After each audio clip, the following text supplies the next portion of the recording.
Welcome to the Football Historian Podcast. Welcome to the Football Historian Podcast. By all means, enjoy it. He will go right to the very top. Dos, tres, cuatro times. Here we go, Germans. I will turn these results round. All right, that's good manners. There's animosity, but there's no fight. If you can't beat them, join them. How do you make me feel sick if I look at you? No, I want to fight here. But don't drink, don't sleep with women, don't drive fast cars. Sometimes it may be good, sometimes it may be shit too! Welcome to the Football Historian Podcast. The first time we've ever done this. I'm not sure if you've ever done an interview in the car before, but Be careful the police. Good stuff. welcome back to the Football Historian Podcast. Gregory Vignal, is that correct? Vignal? Yes, indeed, as you want. Correct. So, obviously, I'm going to start with how we left you last year, which was right before the Legends game. Yes. Not only did you play, you scored as well, which I'm sure you remember well. But what are your memories of last year? Well, last year was, I think, a special one because, of course, of Sven. And it was, I think, an amazing day, of course, for the LFC Foundation, but for him, for the fan, for the squad, and for the family. So we really enjoyed this weekend. And today it's another one. So it's always important, I think, to represent really well this football club. Yeah, of course. And as you said, it was so much about Sven last time. Yes. I was lucky enough to be at the ground. I'm sure it was even better for you being in the dressing room and everything. But like the reception he got was unbelievable. Him and John Barnes walked out at the start and went towards the cop, and it wasn't full then, but everyone stood up and roared. And he comes out before the start of it. And you say it's always a special day, the Legends games, raising money for charity. That one felt extra special. And your celebration, you scored and ran straight over to him. So yes, it couldn't have gone much better for you. But what was it like in the dressing room and away from the cameras with him? I think it was special just before the game, the team talk. It was a funny one. But, to see him, facing us, of course, speaking like the way he spoke, about the game, about his passion for this football club and his dream. Yeah. Just simple, his dream to manage Liverpool Football Club. So I think it was really emotional on this time, and I think everybody responded really well. Of course, when you saw him walking, Anfield, on the field before the game, even when I scored, when I went to see him because I think it was a massive gift for him. Yeah, and it was my first goal also. So that's right. Yeah. So, but no, I think it was a special moment. Really, really special moment. Yeah. And then obviously, not just Sven, as you touched on there, your goal. I saw you in the mix zone afterwards as well. I think someone said to you that's the first goal you've scored for Liverpool, and your face lit up like that's the first time. Obviously, Cop end as well. So what was it like taking away the Sven? It was special because I hit the post, the crossbar when I used to play for Liverpool, give assists. But I scored one, but it was during the preseason. Just counts. Away from home. So, but no, I think it was a special moment, and in front of the Cop, and it's always nice to score for this football club. Huh? Yeah, and then what you're doing now, is it RFS? Is that what the club is? Head of first team development, is that right? In Latvia, so that's quite a change from what you've been up to. So how come you're there, and what's that job about? But look, after, as you are aware, I was managing Versailles Football Club in Paris last year. Yeah. First team football as a manager, and fortunately, I've been sacked in April, like all the manager. And I think it was like a 10 months, gap, and had this opportunity to go to Riga, a club who play Europa League this year. Really well organized, good structure. And I felt it was the right time for me to come back on the pitch. As the first team development coach, they are looking for a new program. They are looking, also to bring like fresh ideas, and had a really good chat with the manager, the technical director, the CEO. So I said, just let's go crack on. Yeah, and so you haven't been there too long yet, but is it coaching? Because it's like head of first team development. So you on the grass every day, or what's I am on the grass every day. With I'm part of the first team staff, right. And I roughly like an assistant coach, doing this job on top. It's during the session also, and sometime after. But it's a big program because you have to be focused, and the way I'm working, with an action plan for each single player it's really important. So no, I'm really looking forward, happy to be back on the grass and working at the first team level, of course. Yeah, great. And then again, just touched on last year. I think Jürgen Klopp came into the dressing room. Well, it was in a team hotel, was it? Yeah, the hotel. Yeah. Obviously, you've met him. Yes. Are you expecting to see any of the other first team squads to be there tomorrow? I think Arne Slot goes home now because his family still live in Holland, so you probably won't be seeing him. But what was it like to meet Klopp, and are you looking forward to seeing anyone else tomorrow? It was great because he was really nice with us. He had a chat with us, talking about this what he's feeling for this football club. Yeah. And why it was so important to represent this football club. So we had a good laugh also, and. No, it was. After we will see, it's an international break, so most of the time, it's good also to go away, and spend time with family. But who knows? We will see. Well, that's it. Obviously, you're back in the training ground tonight. There's a press conference training ground, and you got the match tomorrow. What are you most looking forward to? Is it just being back in the dressing room? Is it walking out to Anfield? Who's the person you're most looking forward to seeing? I think it's important for us to go back to AXA, and to have a small session to see the teammate and the staff. Tomorrow will be special because every time we are walking toward the dressing room is always special feeling. All the memories are back. But it's important for us. This is why we are here this weekend. This is why we are playing this game. It's a long pre-season, 10 months for us to prepare this game. But to be honest with you, the pitch gets bigger and bigger year after year, but that's normal.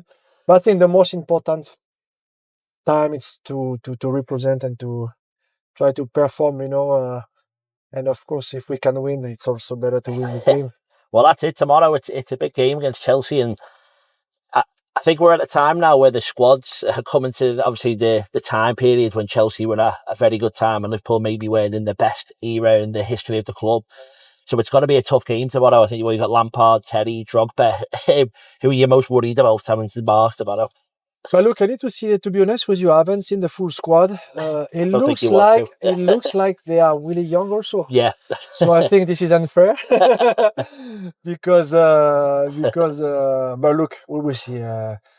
It's a home game, so yeah, that's it. After you have to be careful sometimes because we're still competitor, So we want to win, but the body sometimes telling you, hang on a minute. You are not 20, 25 or 30 years old anymore, so you need to be really careful about this. But look, after we'll see. The most important thing to represent this football club, to enjoy the game and score again. And why not? Yeah, of course, I'm signing straight away. And let's touch on what Liverpool are doing today as well. Obviously, it's been a bad week for Liverpool, but an amazing season. What have you made of watching Liverpool from afar so far this season?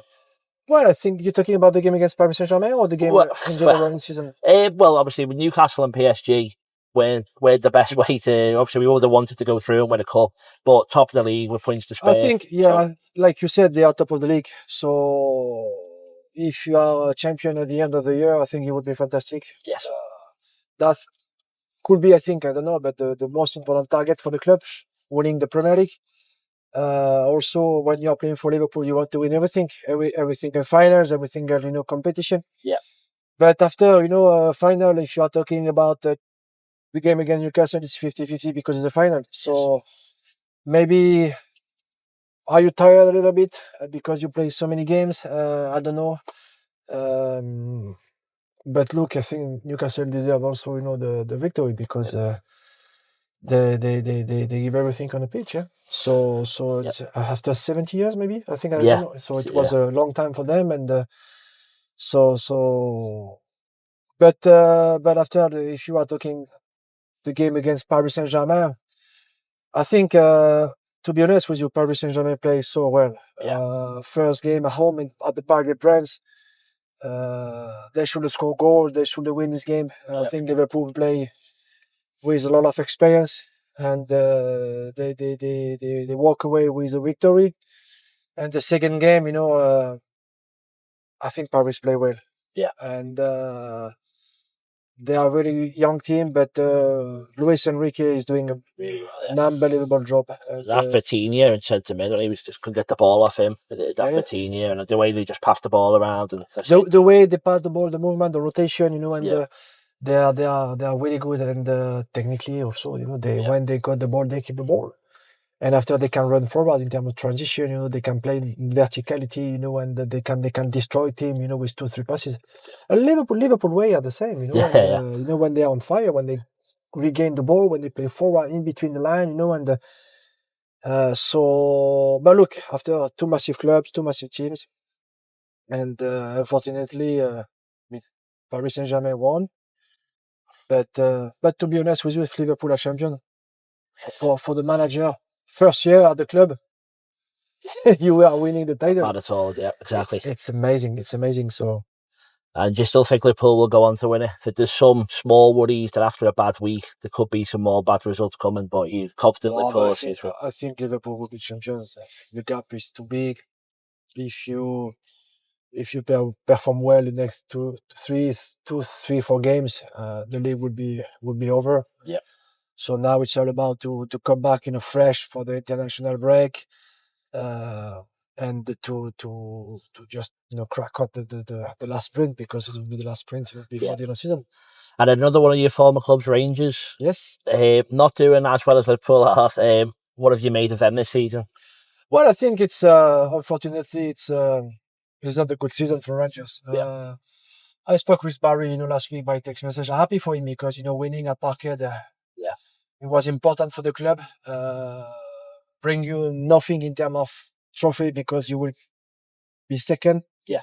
So second means nothing in this league, and you must be champion. So look, I think it will be a big transition. 49 owners are of course looking to buy the club. Yeah. So we'll see what will happen in the next few weeks. But I think it will be a new club next year.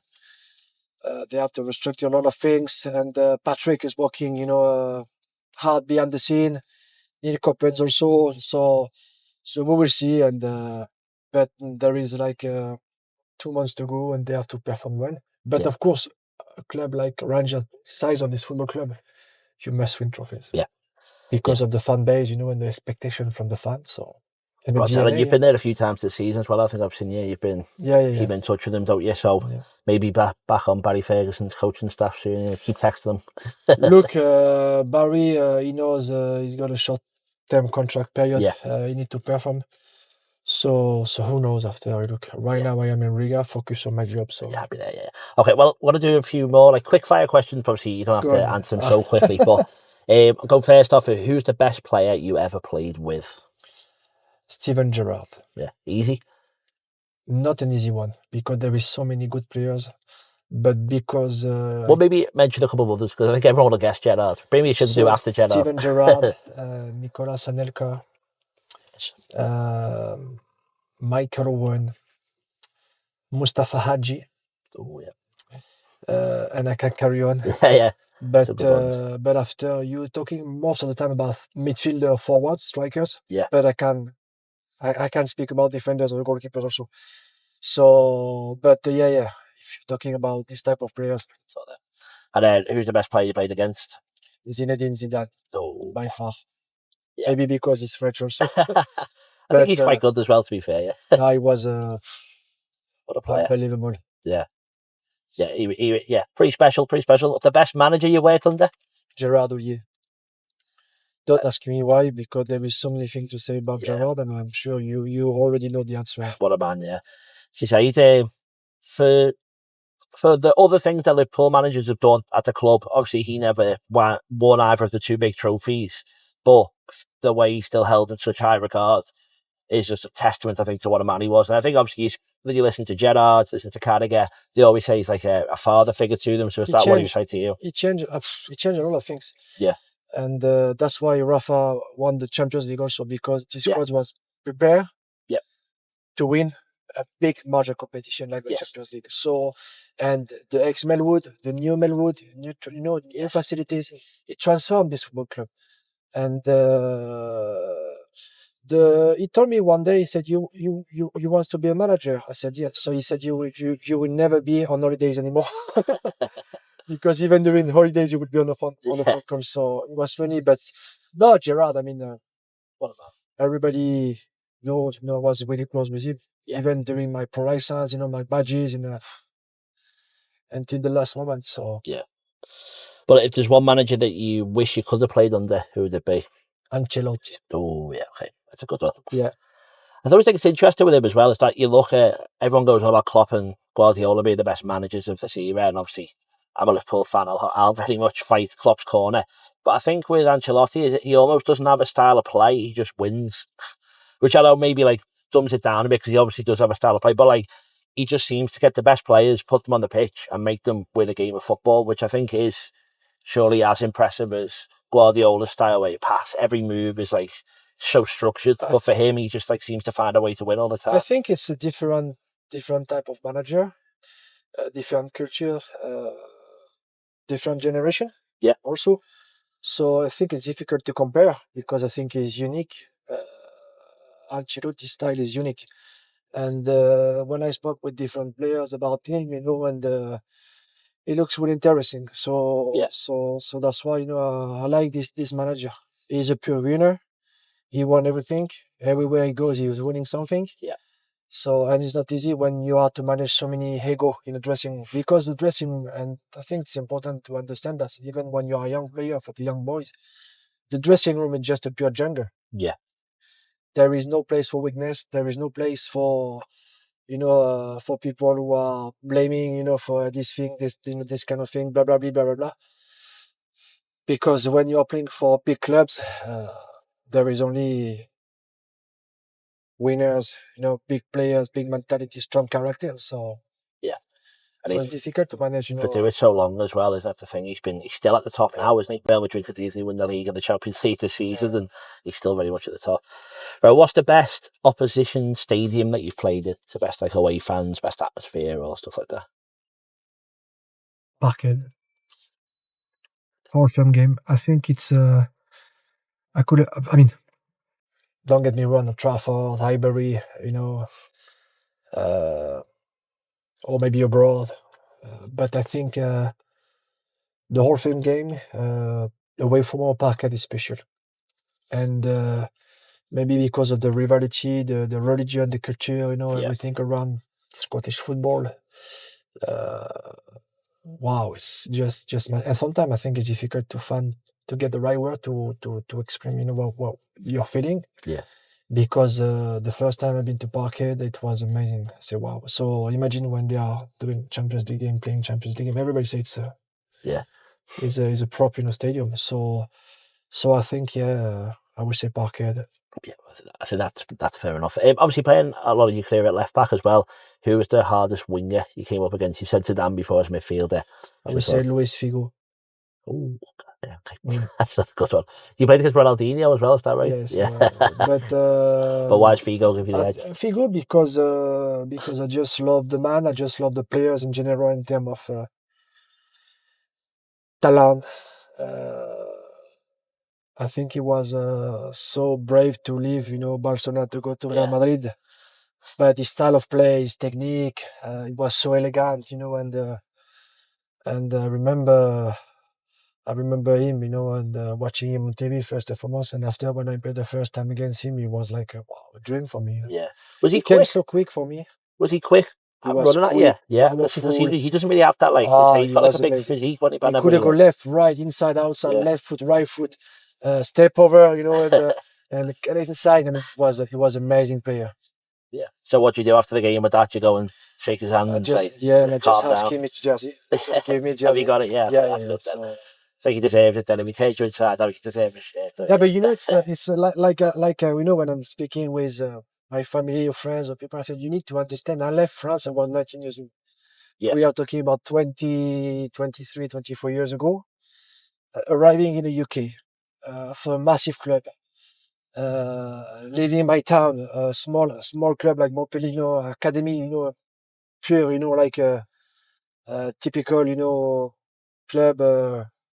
Try to perform to get the young boys toward the first team, and after making money, Yeah. But imagine the dream when you are leaving this club like Montpellier, signing for Liverpool, and suddenly playing the Europa League, Champions League, going, pre-season, playing club like Milan, like Galatasaray. I mean, I was living a dream. So it was something, unbelievable for me. Yeah. But yeah, I can understand again playing against people like Ronaldinho, Figo, Zidane. They're not only world this type of legends, player aren't they? like Redondo, Raúl, Morientes. It was, it was. Yeah, I even play against Pep Guardiola. Oh, did you? Yeah. Because he played for Barcelona of course, this time. So it's crazy, but. Well, I haven't played in Spain and England then, because I think obviously the Premier League's known as the toughest league, but Spain probably has the best players. I think it's maybe how it's perceived. What do you think the biggest differences are playing La Liga and Premier League? Haven't played at both. Liga is more tiki-taka. More players, like to play in a tiny area, and the short passes, the physically is different,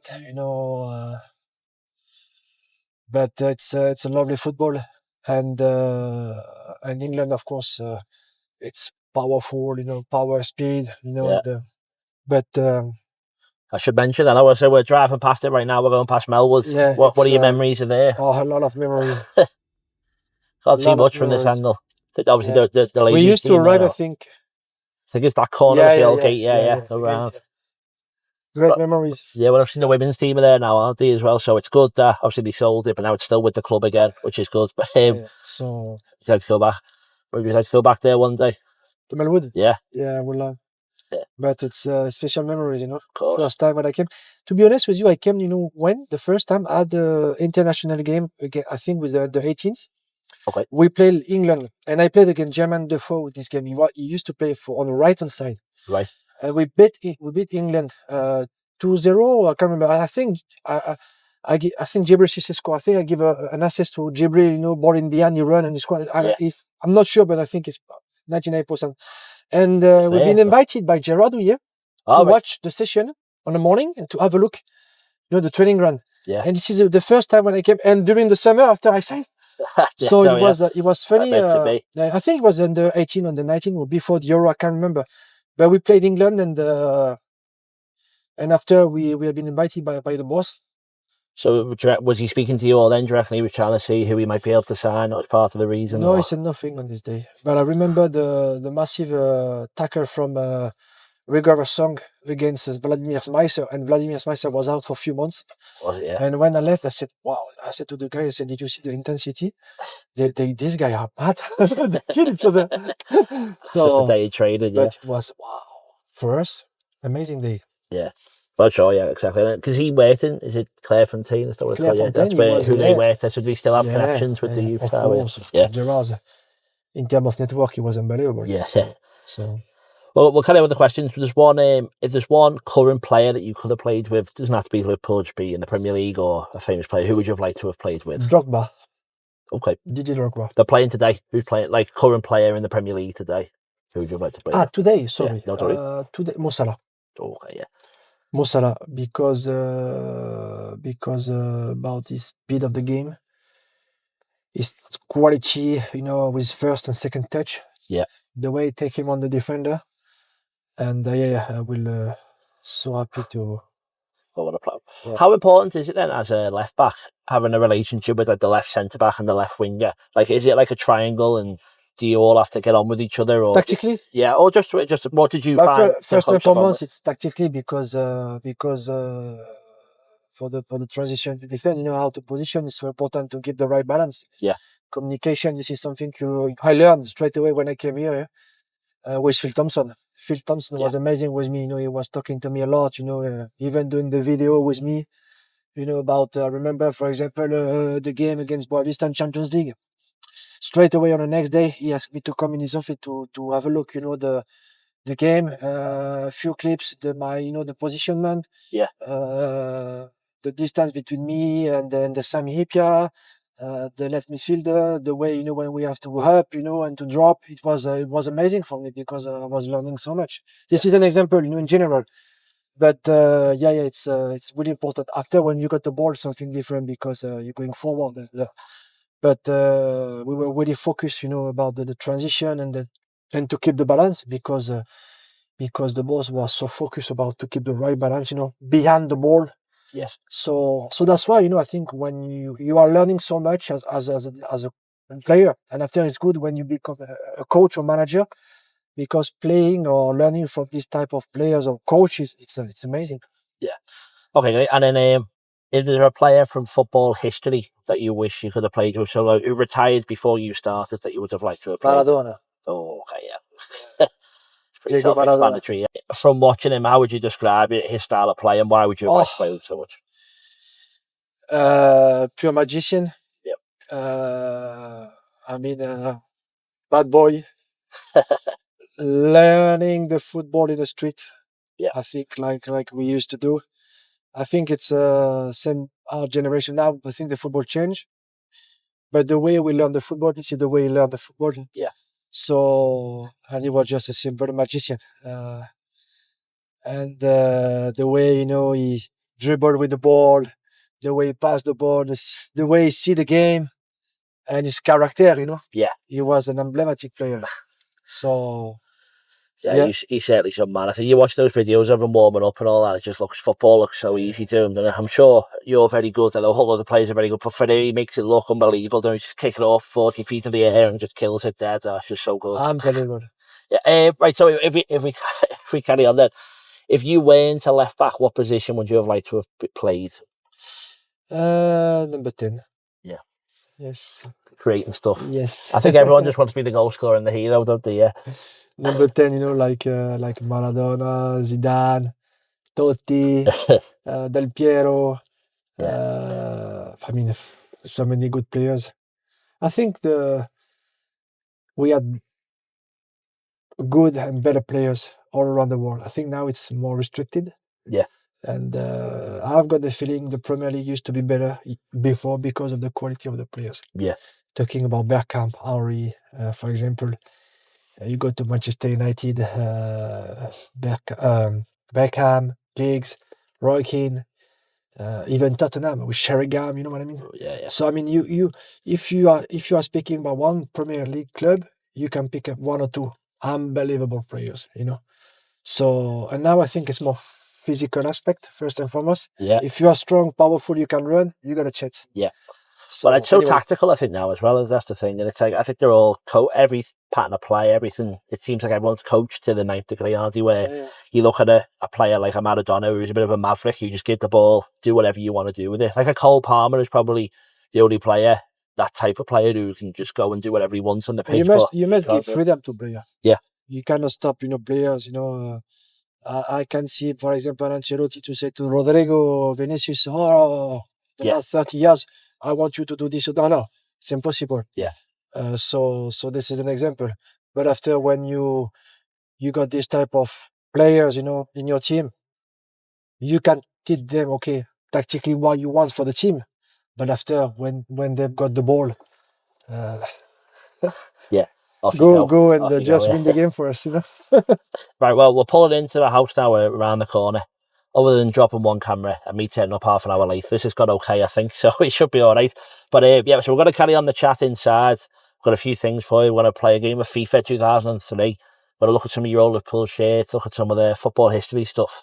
But this concludes the first part. I'm going to call it the football history tour of Liverpool, where we went past Melwood, got you up from the hotel. But thanks for joining us, and we're going to have a quick break so you can put your arm down and stop holding that GoPro. Perfect.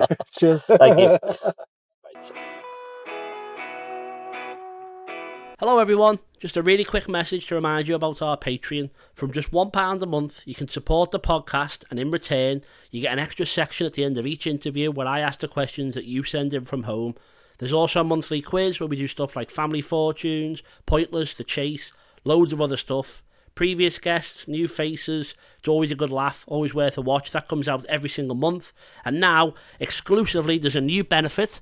You get entered into a prize draw for signed items like this. So this is from John Scales. It's a 94 to 96 kit for Liverpool, signed by John, and this is thanks to exclusive private signings who have given us a load of shirts that we're going to give away, one each month. So all you got to do is get over to patreon.com/thefootballhistorianpodcast. You can win a signed shirt, extra section, a quiz every month. What more do you want? Back the podcast, back the lads. Let's get back to the episode. So we always have a debate on here.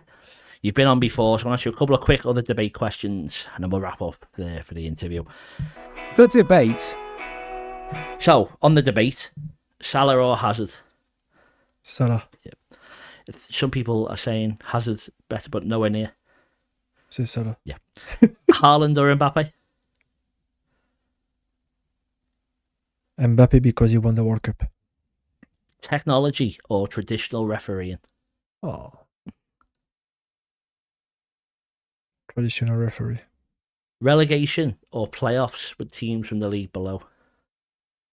Playoff with the team below. I like it. Extra time or straight to penalties? Good question. I would say extra time. La Liga or the Premier League? Premier League. Ronaldinho or Zidane? Oh, Zidane. Rangers or Celtic? Rangers. Buffon, Casillas or Neuer? Buffon. The most underrated player of all time? Maradona? Okay. The most overrated player of all time? Oh, I don't know. Pass. That's fine. And then we've got a red card. So you give a red card to one thing in football and one thing in life. So it's say VAR in football and in life you don't like traffic. If you give a red card, I would say racist. Yep. Against racism. Okay. And on the field, I would say VAR. I like it. Right, that's sorted. That's the end of our interview. So thank you so much for sticking around. I really do appreciate it. We're going to go back to the car and have a few more questions, but this will be at the end of the interview. So thank you and good luck tomorrow. Thank you very Go much. and score again. I will try, yeah. That's the end of this week's episode with Gregory Vignal. But before you go, 4 more things that you might be interested in while we had him in the garage. So first of all, we played a game of FIFA 2003. There's a link in the top corner. If you click that, you can watch me and him playing on the PS2 as he tries to score with a goal with himself. Next up, we looked at all the shirts he wore during his Liverpool career. He goes through his memories, which means the most. Again, the link will be in the top corner. And then finally, in the video format, we looked at football history in which he compared old boots to new boots, old shin pads to new shin pads, all stuff like that. Another quick little video. Again, the link's up here. Finally, wherever you get your audio podcast from, we did an extra section, which I want to add on the end of this interview. The video wasn't great, it was just going out in audio format only. So if you go to Spotify, Apple Podcasts, wherever you get your audio podcast, there's an extra section, skip to around 30 odd minutes, and it'll be at the end. Thank you for watching, hope you enjoyed it, and we'll see you next time on the Football Historian Podcast.